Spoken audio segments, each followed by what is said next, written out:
باللہ من الشیطان الرجیم بسم اللہ الرحمن الرحیم وبہ نستعین وخیر ناصر ومعین۔ محترم ناظرین، السلام علیکم ورحمۃ اللہ وبرکاتہ۔ ادارہ معارف ولایت نجف اشرف کی جانب سے پروگرام دلیل کے ساتھ میں آپ کا میزبان حسن عمران حاضر خدمت ہے۔ بیابان سخن کے تشنہ لبوں پر باران حمد الہی کی ترشح کا استغاثہ کرتا ہوں اس مبدأ فیض کے بارگاہ رحم و کرم میں کہ جو موج ہوا سے جھلملاتی چراغ کی لو کے پہلو میں ایڑیاں رگڑتی روشنی کو زندگی کی امید فراہم کرتا ہے، اور اشک شبنم سے رخسار گلاب کو شگفتگی عطا فرما کر پیام نکہت کو ہواؤں کے ذریعے چار دانگ عالم میں منتشر کرتا ہے۔ ناظرین محترم، فطرت انسانیہ جب کبھی بھی آسمان و زمین کے وجود اور ان کے اندر نت نئے حادث ہونے والے عجائب و غرائب کو غور و فکر کے ذریعے علل و اسباب کی طرف بڑھاتی ہے، تو اسے یقین ہو جاتا ہے کہ جو چیز حوادث کا محل و مقام ہو وہ خود بھی حادث ہوتی ہے۔ پس ماننا پڑے گا کہ آسمان و زمین کا وجود ازلی نہیں ہے، بلکہ ایک وقت میں نہ تھے اور پھر ہو گئے، لہٰذا ضروری ہے کہ ان کو کسی نے پیدا کیا ہو۔ اب یہاں پہ یہ سوال پیدا ہوتا ہے کہ اس کائنات کو کس نے خلق کیا؟ خود طبعیت اور نیچر نے، یا کوئی دوسری ذات موجود ہے؟ آج کی یہ گفتگو بھی ہماری اسی تناظر میں ہے، اور ہمارے ساتھ موجود ہیں علامہ جعفر علی یعصوبی صاحب۔ السلام علیکم ورحمۃ اللہ۔ وعلیکم السلام ورحمۃ اللہ وبرکاتہ۔ قبلہ صاحب، آپ نے گزشتہ گفتگو میں بیان فرمایا کہ عقل مختلف زاویوں سے اور مختلف جہات سے عقل خدا کی طرف رہنمائی کرتی ہے، اور ان میں سے ایک زاویہ قانون علت اور معلول ہے۔ اس علت اور معلول کے قانون کے علاوہ مزید کون سے اور مزید کتنے زاویے اور جہات ہیں جن کے ذریعے سے عقل خدا کے وجود کی طرف رہنمائی کرتی ہے؟ بسم اللہ الرحمن الرحیم، اللہم صلی علی محمد وعلی محمد۔ جی، ہم نے عرض کیا تھا کہ کئی ایک زاویوں سے عقل ہماری رہنمائی کرتی ہے اور ہمیں مجبور کرتی ہے کہ ہم اس ذات کے قائل ہو جائیں، چونکہ یہ مسئلہ ایسا ہے کہ جس میں کوئی اور چیز فائدہ نہیں دیتی، یعنی نہ یہاں قرآن کی بات جو ہے ہمیں کوئی فائدہ دے گی، نہ حدیث فائدہ دے گی، چونکہ یہ ساری چیزیں تب ہیں جب ہم اللہ تعالیٰ کے وجود کے قائل ہوں، تب ہی قرآن کا وجود ثابت ہوتا ہے یا انبیاء کا۔ تو دوسرا جو زاویہ ہے جس سے عقل ہماری رہنمائی کرتی ہے وہ یہ ہے کہ ہم جب اس کائنات پر نگاہ کرتے ہیں تو ایک حیران کن نظام اس کے اندر دیکھتے ہیں، جس سے یقین ہو جاتا ہے کہ یہ کائنات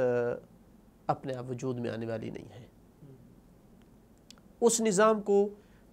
یقیناً جو سائنسدان لوگ ہیں، جو سائنسدان ہیں، وہ زیادہ سمجھتے ہیں ہم سے، لیکن کچھ چیزیں اتنی واضح ہیں جو ہم بھی اگر غور و فکر کریں تو واضح ہو جاتی ہے۔ مثلا آپ مثال کے طور پر دیکھیں کہ اللہ تعالیٰ نے کس طرح سے اس کائنات میں ہواؤں کا سسٹم بنایا ہے، کس طرح سے وہ بادلوں کو چلاتی ہیں، کس طرح سے وہ دور دراز کے علاقوں تک لے جاتی ہے بادلوں کو اور بارش برساتی ہے، چونکہ ادھر سے انسان کو جو بنایا ہے اس انسان کی یہ حاجت بنائی ہے کہ وہ فصلیں کاشت کرے، وہ سبزیاں اگائے، یا مثلا حیوان پالے تاکہ وہ ان کا گوشت کھائے۔ تو ان کے لیے ضرورت تھی کہ سیرابی کرنے کے لیے کوئی پانی کا بندوبست ہو۔ تو اب کئی ایک علاقے ایسے تھے جہاں انسان کے بس میں نہیں تھا کہ وہاں پانی لے جائے، تو کتنا خوبصورت نظام، اور مفت میں ہواؤں کے ذریعے سمندروں سے بخارات کو اڑایا اور بادل کی شکل میں کہاں تک لے گئی۔ پھر خود زمین کو کس طرح بنایا، ادھر سے انسان نے رہنا ہے اور ادھر سے پودے بھی کاشت کرنے ہیں، تو نہ اتنا سخت بنایا ہے کہ پودے کاشت نہ ہو سکے، نہ اتنا نرم بنا ہے کہ انسان اس میں دھنس جائے۔ تو یہ ایک یعنی عجیب سا سسٹم تھا۔ دوسری جہت سے آپ دیکھیں مثلا حیوانات کا، تو کس طرح سے اللہ تعالیٰ نے جو حیوانات کا نظام بنایا ہے، خود حیوان کے زندہ رہنے کے لیے کن کن چیزوں کی ضرورت تھی ان کو اس کائنات میں رکھا ہے۔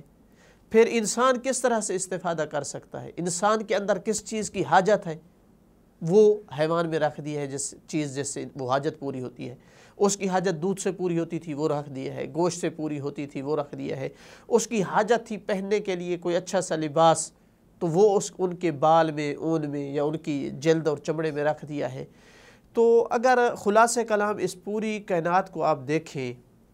تو معلوم ہوتا ہے کہ یہ کائنات کوئی ایک بنانے والا ہے۔ ان تمام چیزوں کی آپس میں اتنی سیٹنگ ہے، اتنے ایک دوسرے کے ساتھ میچ کرتی ہیں۔ مثلا میں دیکھ رہا تھا کہ مچھلیوں کی بعض قسمیں وہ جب سمندر کے اندر غوطہ لگاتی ہیں تو پتہ نہیں کتنی دیر تک وہ وہیں رہتی ہیں، سانس لینے کے لیے ان کو اوپر نہیں آنا پڑتا، چونکہ اگر انسان کی طرح اس کو جلدی سانس لینے کی ضرورت ہوتی تو پانی میں نہیں رہ سکتی تھی۔ پھر آپ دیکھیں سردیوں میں مثلا ہر چیز سردی کی وجہ سے سکڑ جاتی ہے، پانی نہیں سکڑا، سمندر کا پانی ویسے رہتا ہے، پانی سکڑ جاتا تو وہ مخلوقات ختم ہو جاتی۔ تو ایک ایک چیز کو دوسری کے ساتھ ہم جب قیاس کرتے ہیں، دوسرے کے ساتھ ملاتے ہیں تو عجیب طرح کا اس میں نظام دیکھتے ہیں۔ خود زمین کی حرکت کو دیکھیں،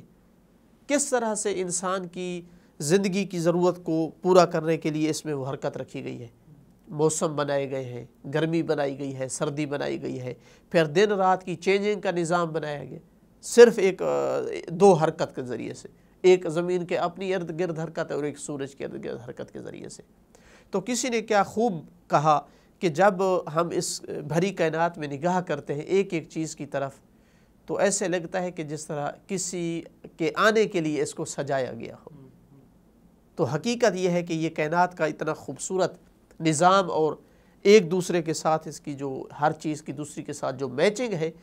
وہ مجبور کرتی ہے کہ مانا جائے کہ کوئی ہستی ایسی ہے جس کے پاس اتنی پاور اور قدرت تھی کہ جس نے اس کو اتنا خوبصورت انداز میں خلق کیا۔ قبلہ صاحب، آپ نے جس طرح بیان فرمایا کہ انسان کی طبیعت اور اس کائنات کا نظام یہ تقاضا کرتا ہے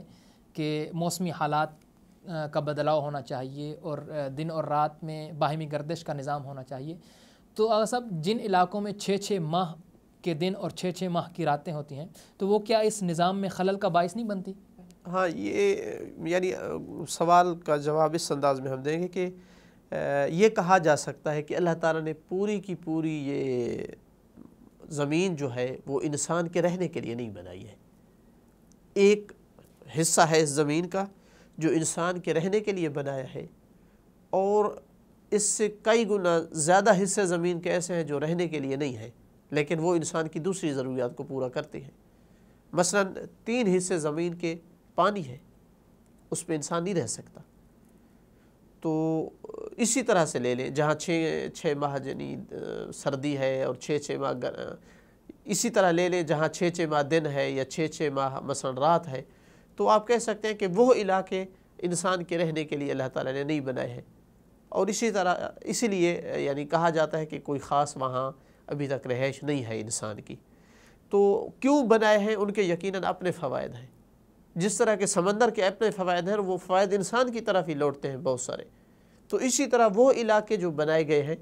ان کے بھی بہت سارے فوائد ہیں جو انسان کی طرف لوٹتے ہیں۔ لیکن ہماری بات ان علاقوں میں ہے جہاں انسان کی رہائش ہے، جو بنائے گئے ہیں گویا انسان رہ سکے۔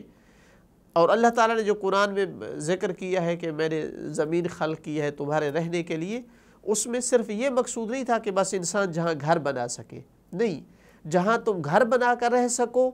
جہاں تم اپنا کاشتکاری کر سکو، جہاں تمہارے موسموں پر اثر کرنے کے لیے کچھ چیزیں خلق کی ہیں، مثلا پہاڑ وغیرہ بنائے ہیں، کہیں تمہاری غذا اور سفر کے بندوبست کے لیے مثلا جگہ بنائی ہے جیسے سمندر وغیرہ ہے۔ تو مطلب یہ ہے کہ سارا کچھ ملا کر کے اگر دیکھا جائے تو نتیجہ نکلتا ہے کہ زمین جو ہے انسان کے لیے بنائی گئی ہے، یا تو اس کے کچھ حصے اس لیے ہیں تاکہ وہاں رہ سکے، یا کچھ حصے ایسے ہیں جہاں سے انسان جہاں پر رہ نہیں سکتا لیکن اس کی جو ہے ضروریات پورے ہوتے ہیں، وہاں سے انسان استفادہ کر سکتا ہے۔